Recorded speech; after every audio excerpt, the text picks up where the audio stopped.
উড়ছে একের পর এক যুদ্ধবিমান। বার্ষিক উলচি ফ্রিডম শিল্ড সামরিক মহড়ার অংশ এটি। যৌথ এই সামরিক মহড়া শুরু করেছে যুক্তরাষ্ট্র ও দক্ষিণ কোরিয়া। সোমবার শুরু হওয়া এই মহড়া চলবে 29 আগস্ট পর্যন্ত। মহড়া চলাকালীন সপ্তাহ জুড়ে 200টি যুদ্ধবিমান উড়বে। উত্তর কোরিয়ার সাইবার হুমকির প্রতিবাদে যুক্তরাষ্ট্রের সঙ্গে এই মহড়া শুরু করল দক্ষিণ কোরিয়া। যুক্তরাষ্ট্র পারমাণবিক অস্ত্রধারী উত্তর কোরিয়ার বিরুদ্ধে সম্মিলিত প্রতিরক্ষার জন্য 28,500 সেনা মোতায়েন করেছে।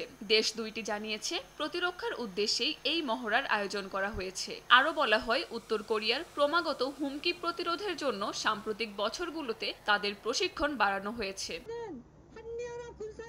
যুক্তরাষ্ট্রের সঙ্গে সামরিক মহড়ার প্রতিবাদে রাস্তায় নেমেছে দক্ষিণ কোরিয়ার সাধারণ জনগণ। মিছিল নিয়ে তারা সিওলের প্রেসিডেন্সিয়াল অফিসে জড়ো হয়। তাদের দাবি, এই মহড়া কোরীয় উপদ্বীপে পারমাণবিক সংঘাত ও যুদ্ধ পরিস্থিতিকে আরও ভয়ানক করে তুলবে।